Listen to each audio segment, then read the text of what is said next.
Nobody wins when you play small. You're too broke right now to not be visible. Do the work now, and all of the that you could ever want to do for your family, your kids, your loved ones, it's all going to be on a whole nother stratosphere.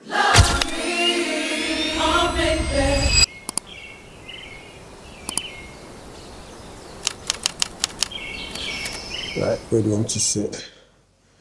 It's my house, it'll be comfortable. It'll be comfy. We're here now. Who am I? Who the F is Omedi? Who the flip is Omedi?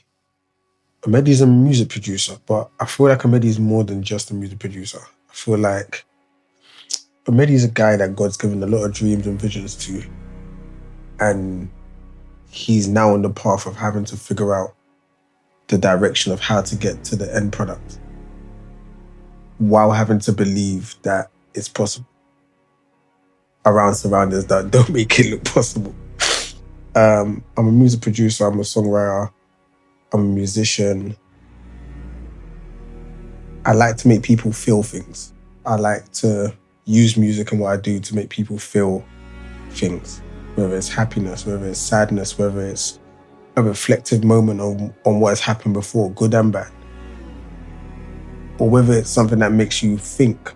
I like to make music that makes people think. I don't really like to make music that follows a trend or follows a particular sound that's going on right now. Although I can lean to it, my main thing is I try to kind of bring it back to a feeling. And I feel like for myself, the feeling that I've been pushing, especially the current music that I'm making now, the feeling I've been pushing recently is I could pinpoint the time. There was a time I went to my cousin's house and I told this story to everybody, so if you've heard it before, you're hearing it again. In the house, there's 4 of them, 3 girls, 1 boy. In one of the girls' rooms, Erykah Badu. You're getting Erykah Badu, you're getting Music Soul Child, you're getting indie rap, Irie, you're getting just neo soul. In one room, just neo souled off. In the other room, R&B. Aaliyah, Joe, Kels, Destiny's Child, Babyface. Again, all that in another room. In the same room, but on a different day or a different time, or even in the living room, you'd be hearing Spice Girls, All Saints, Boyzone, Backstreet Boys, NSYNC. That's in a different room in the same day. And then in their brother's room, I'm listening to DMX, Eminem, Dr. Dre, Snoop Dogg, Nas. This is like in one house.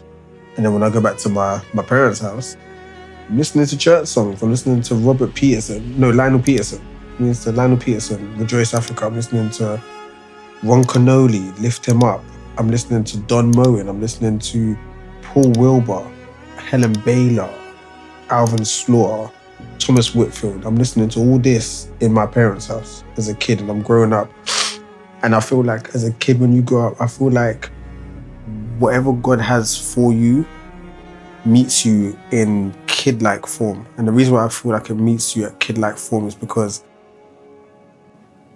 especially there's a scripture in the Bible that basically says, be like these kids. The scripture will be down here, but the scripture that basically says to like, be like them. And I realize now why Jesus probably said that is because there's no boundaries to what a kid can do. Like, me and my wife have an amazing, beautiful child. And I feel like our child has no boundaries to what they want to do. If they want to play for Arsenal, best team in the country, if they want to play for Arsenal, they can do it. If they want to be the world medalist in sprinting, can do it. If they want to be the WWE champion of the world, they can do it. If they just want to buy Sainsbury's and own Sainsbury's, they can do it. And I feel like when you get a little bit older, life hits you and it makes you lose that feeling. But for some reason, I never really lost that feeling of how it felt when I heard music. Music's the reason why even I'm on this camera right now and we're talking about who the F is Omedi. And we're getting to that. Music is the reason why I like when I go into studio, like it keeps the lights on. Music is the thing that makes me happy. Music is the thing that I've seen make other people life happy. Whether it's through helping them or the rewards of making music have now been able to bless others. Music for me personally, is the one time where I feel like I get a glimpse of what heaven looks like. I get a little glimpse. And the reason why I'm saying that is because I know people say that, oh, I had this idea, I had this thought, I had this thing. I started to rewire my brain a little bit to be like, God downloaded me this idea. And Warren Campbell said it the best actually. He says, I don't write songs, God writes songs, I just take dictation. And I think that's a great quote because it helps you to remember, like, God's given us the gifts, but at the end of the day, it's His. It's Him that gives us everything. So I'm trying to restore the feeling, and there's a phrase that myself and my good friend that I write with called Dane, one of the amazing people that I write with, he's dope. There's a phrase that we kind of coined together, and he kind of said to me, he said, bro, you're future-proof nostalgia. And when you think about it, it's almost like it's two oxymorons. Like you're future-proof, but you're also nostalgia. You're old and you're new. How can you be both? And I feel like you could keep moving in the future, but you could keep bringing people back to the feeling of how pure it was before. Like the songs that I'm starting to make now is a reflection of the things that I've been through and I've had to go through in life, whether it's the birth of our child, whether it's getting married, whether it's getting to 10-year anniversary, whether it's a birthday, whether it's a loss of somebody. All these feelings bring out something, and they bring out something, but I also feel like God allows certain songs from heaven to reach you. So future-proof nostalgia is the feeling. This guy's really outside, isn't it? Future-proof nostalgia is the feeling, and that's almost like, I would say, is the mantra for this new season. Now, why is this episode called "Who the F is Omedi"? Because a lot of people know me by another name, and that name was J.O. Had that name from like 2012, maybe. I don't know, maybe like 2012, 2013. I remember the mad thing. I remember the day that thought of that name, and I remember where I was. I was at Warren Street waiting for a bus to go home. And I think I was scrolling through Instagram as you do. And it was around the time where people were writing the word hoe. Heaux. And I was like, oh, cool. It sounds an elegant way to call somebody something bad. And I was like, wait a minute. If it was this EAUX, which is EAUX is just O. You take away the H and it's still O. Can't I just put JAE and make it J and basically be JO? And I was like, all right, cool. Let's make that happen. I feel like the reason why the name changed to Omedi is I would say even before my daughter came, I kind of knew that change was happening, and it was more of a responsibility. It's more of a big responsibility. I'm not the first Omedi to hold the name Omedi. There's actually another person called Omedi, and funny enough, happens to be my cousin, and that's Dennis Omedi from the Ugandan football team. And I feel like on two different continents, we're both having to fight for a name that's been given to us, a name that we hold very, very seriously. Omedi is a very powerful name, and those who even know what it means knows how powerful the name is and what it means to myself and what it means to my family. So being Omedi now, it's a bigger mantle to carry, but it's more, I like the responsibility of me having to carry this. I feel like the responsibility makes me think more about why I'm actually doing what I'm doing, and think more of the people that I'm doing this for. My wife, my child, my parents, my siblings.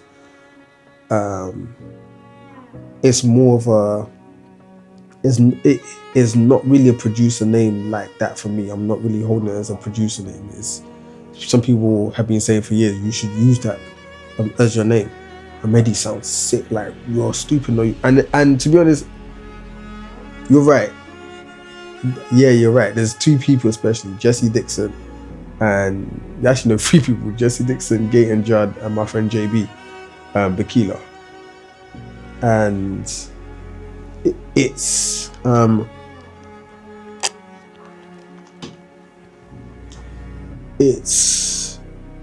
more of a mantle to carry. It's more of you use that name with pride. So yeah, that's how we got to the name Omedi, and that's how we're using it. And now, why this vlog? Why am I in front of this camera with my feet up on my sofa and my feet on the table, like I won't get in trouble for it? I've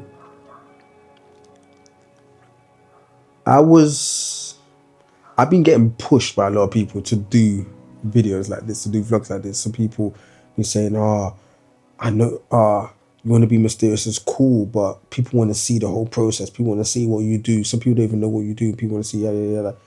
And they're right. They're right to an extent. I do believe that sometimes in music and in arts and entertainment, there has to be a little bit of mystique to it. But the reason why we're in front of this camera today, and the reason why you're going to be seeing a lot of these videos, and I'm pushing for weekly. If you don't see a video from me next week, you have full permission to go to my DMs and start screaming, by the way. Full permission. My IG is down there as well. And it's in the description section. By the way, I've got a stammer, and I've actually done quite well in this video not to stammer. But I'm going to keep it in if I do. Let's just say that. The reason why are we doing this vlog? 2 reasons. And I did a little search today just to confirm it. There's not a video on YouTube right now that shows a journey from point A to point B for a producer or songwriter. And when I say point A, I mean point A being you're in the grind or in the middle of the grind, and point B is you're the guy, you're getting, or the girl. This can go to females too. You're the person that everybody's calling, like you're the go-to, you're the tastemaker.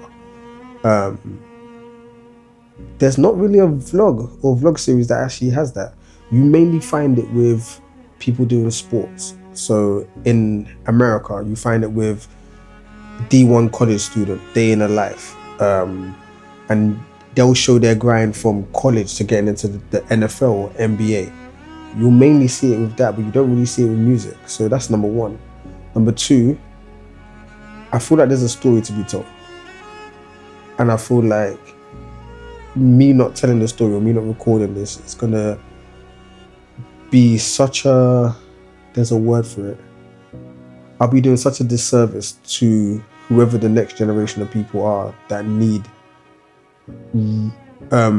reaffirming that this is the right thing to do, and if you're at this place, at this age, at this time, you're actually okay and you can still get to where you need to get to. But I put a twist onto it. So we're gonna see a lot of things on this vlog, by the way. Me in studio, me not in studio, me playing video games, me with my friends, whatever it is.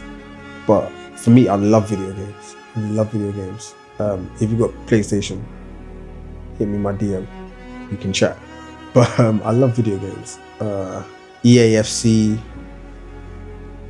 NBA 2K, NFL, college football, GTA is coming out, GTA 6 is coming out. I'm going to be on that immediately as that game drops. But there's a thing when you go on YouTube and you're typing in like a name of a game, you always see RTG. And I started to realize what RTG means. It means Road to Glory. And the whole concept behind Road to Glory is you create a player. Let's use football as an example. You create a player and you put the player in the lowest league in that country. So say for instance, if it's in the UK, you put that player in League 2 and pick any team in League 2. If you want to make it harder, pick the team that's got the least stars. And your job is to basically take that team from League 2 all the way to the Premier League, Champions League, win it before you can leave that team. That's the harder part of Road to Glory. Some people do it where they kind of do different steps, so that they come out of League 2, they go to League 1, but they transfer to another team in League 1, and they do it that way. It just depends on how you want to play it. So Road to Glory, and I was like, I'm all about gamifying things because it makes it fun and makes it easier to do. So even if it's like washing the dishes, I gamify it. I'm like, all right, cool. Let me time myself. How many cups can I get done quick? Or how do I do this? I'm all about gamifying things. Like, you'll love it more. And I was thinking, so number one, there's not a vlog on somebody's journey from A to B. You don't really get to see that.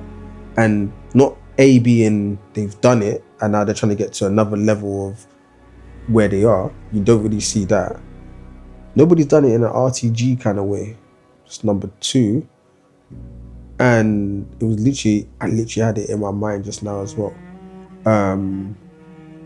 I'll keep it as just those for now. When it comes back to me, I'll say it. But nobody's actually done that. And nobody's done it in the vlog form either. So, that's what I was going to say. Nobody has a vlog where they show the L's. They don't really show L's. There's always highlight reels. Like, I've got a brand deal with UAD. I've got a brand deal with Aston Microphones. I've got a brand deal with Waves. I'm at this writing camp. I'm at that writing camp. I've signed my publishing deal. I've signed an even bigger publishing deal. I've got a song on the Beyonce album. I've got a song on the Jay-Z album. I've got a song on the Rihanna album. We never really see I went to this writing camp and it flopped. I went to my studio and my whole system wasn't working. I had a studio session booked and the person cancelled. Nobody's seeing those levels. Or I've been working so hard on all these sessions, but the rent for studio is due.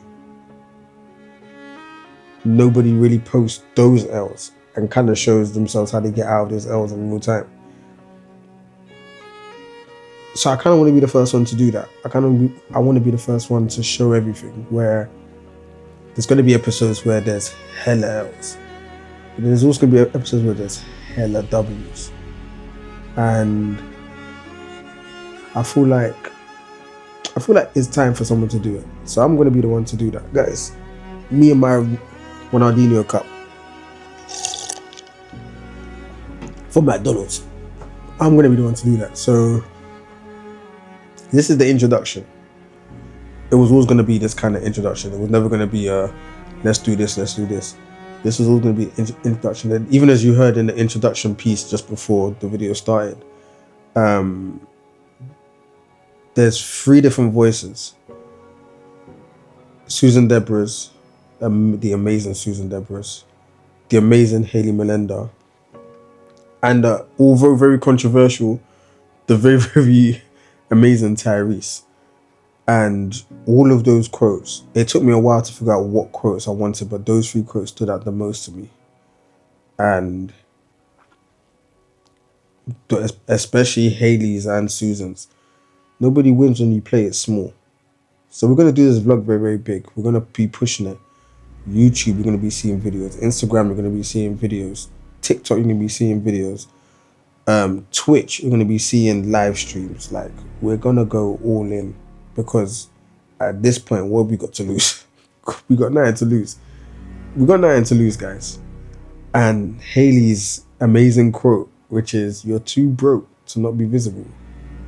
I'm not saying I'm broke. And even on the broke thing as well, I want people to try and do something as well. And I'm not trying to correct Hayley. Hayley, you've done an amazing job.